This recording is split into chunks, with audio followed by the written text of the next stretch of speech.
So today we are going to learn once again question tag, but today question tag part 3. Once again in front of you, interrogative sentences versus question tag sentences.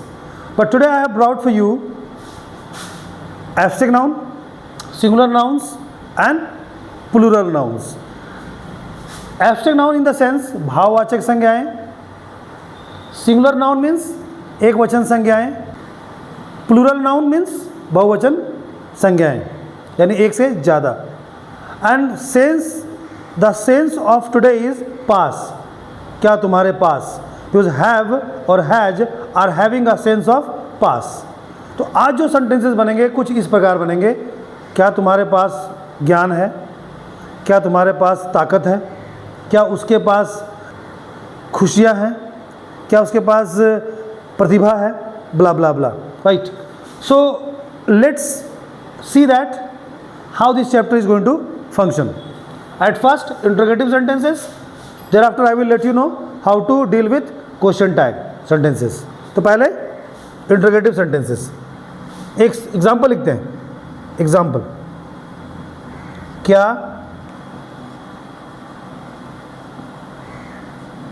धैर्य है, क्या उसके पास धैर्य है. ये ऐसे भी हो सकता था क्या तुम्हारे पास धैर्य है, या फिर ऐसे भी हो सकता था क्या उनके पास धैर्य है. बट फिलहाल अभी हम लोग ही को टच कर रहे हैं. तो क्या उसके पास धैर्य है. तो as a rule wise do और डज कहाँ लगना है ये हम लोग पहले से डिसाइड किया हुआ. It has been pre decided कि आई वी यू दे के साथ डू का प्रयोग करेंगे और ही सी नेम और इट के साथ हम डज का प्रयोग करेंगे. ही एक थर्ड पर्सन सिंगुलर प्रोनाउन है, इसीलिए हम इसको डज से डील करेंगे. Then example, does he have patience. Patience means धैर्य. तो यहाँ पर आप देख रहे हो कि हैव लगा हुआ है, but because of does we are using have over here. Has का प्रयोग कभी नहीं होगा. डज अगर सेंटेंस में लग जाता है तो हैज कभी नहीं होगा. It is fixed. So does he have patience, इसका हिंदी क्या हुआ, क्या उसके पास धैर्य है. अब इसी को क्वेश्चन टैग के अकॉर्डिंग बनाते हैं. धैर्य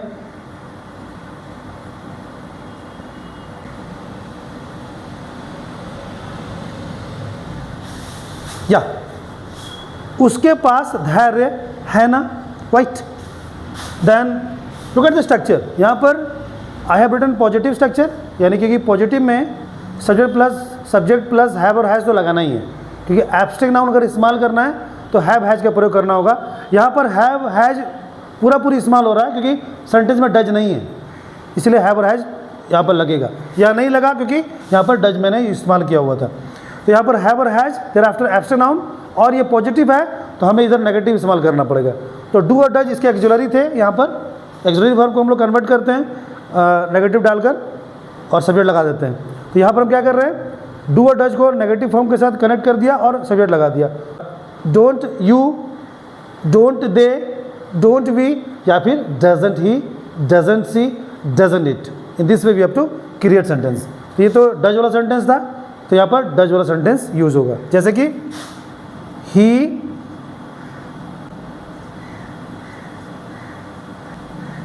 he has, P-A-T-I-E-N, he has patience. और क्वेश्चन टैग होगा doesn't he. he has patience, doesn't he. और you might have seen over here कि इस question tag according to do और डज यहाँ पर एक और ऑप्शन है, हैज और हैव प्लस नॉट. यानी डू मतलब don't you, don't they, don't we और डजंट ही और डजंट सी की जगह पर या डजंट इट की जगह पर हम लोग हैवेंट यू या हैजेंट ही, हैवेंट दे या फिर हैजेंट सी लगा सकते हैं. तो ये एक और तरीके से बनेगा. कैसे, ही हैज पेशेंस, क्योंकि हैज का ये वर्ड है, hasn't he, both are same. It means उसके पास धैर्य है ना को हम दो तरीके से बना सकते हैं। पहला, he has patience doesn't he, और he has patience hasn't he, both are correct. आगे आते हैं, singular noun.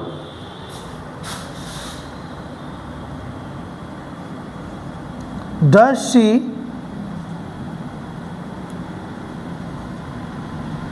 Have a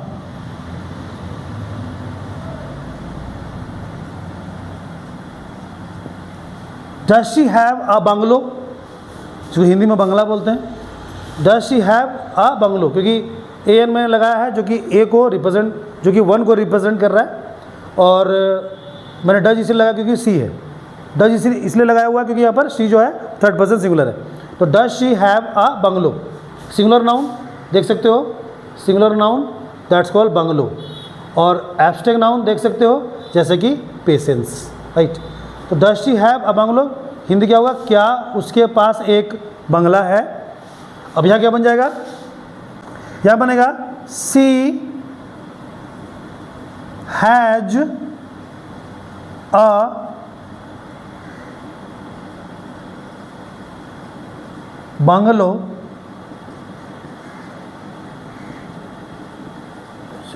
dozen सी, और hasn't she।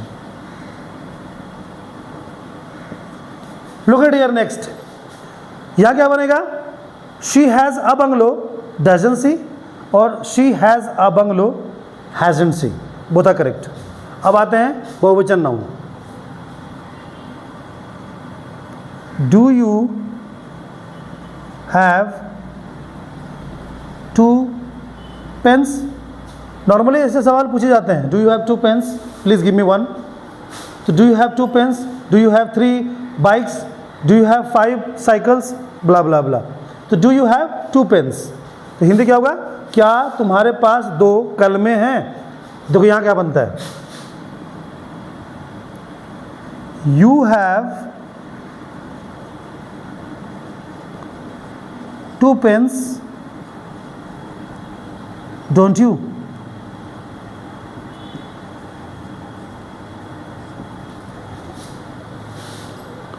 You have 2 pens don't you, क्यों लगा डोंट यू, क्योंकि यू लगा हुआ है यहाँ पर, और यू जो है वो सेकंड पर्सन सिंगुलर और सेकंड पर्सन प्लूरल है, इसलिए इसके साथ हैव का प्रयोग करना है।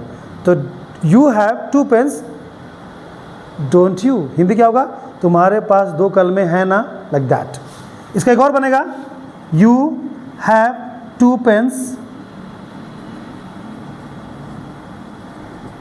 Haven't you.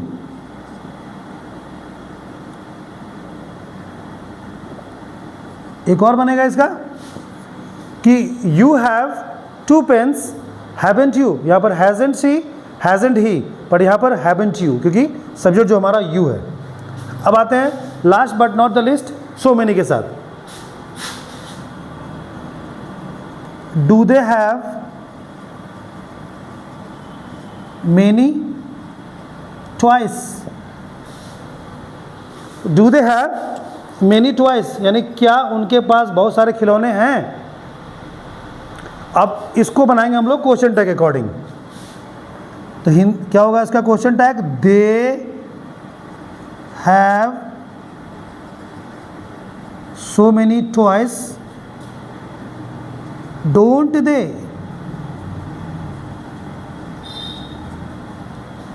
Look at that, they have so many toys don't they. And एक और बनेगा इसका, दे have so many toys haven't they. Look at last, they have so many toys don't they, क्यों है, क्यों यहाँ पर डू दे लगा, कि जो सब्जेक्ट है वो दे है, इसलिए दे have so many toys don't they. और उसको एक और अल्टरनेटिव है, सब जगह देखो लिखा हुआ मैंने, in every structure I have written the alternative of first अक्षर, यानी फर्स्ट अक्षर। तो अल्टरनेटिव ये हैं, ये दोनों 1 2 3 4 सर के सबके सब अल्टरनेटिव्स हैं। तो ध्यान से देखो क्या लिखा मैंने, they have so many toys haven't they. Now I would like to finish it off, but before I finish it off, I would like to speak last example. Like, see, does she have responsibility? She has responsibility, doesn't she? Or she has responsibility, hasn't she? Next, do they have a cell phone? They have a cell phone, don't they? Yeah, they have a cell phone, haven't they? Next, do you have 2 cows? Do you have 2 cows? तो यहाँ होगा you have 2 cows, don't you? या फिर you have 2 cows, haven't you? और last but not the least, do we have many subjects? Do we have many subjects? तो यहाँ होगा we have many subjects, don't we? या फिर we have many subjects, haven't we? So in this way we have to make a lot of examples regarding this chapter, and I think practice makes man perfect. So the more you practice, the more clearance will come. So never leave practicing. It may be slightly complicated in initial stage, but I can guarantee you, if you practice 5 to 10 minutes, it will be easy. Like everybody to practice it, and we'll see that miracle change in your English, dramatic change in your English. So now I would like to conclude my speaking. I'll meet you in my next video. Goodbye. See you.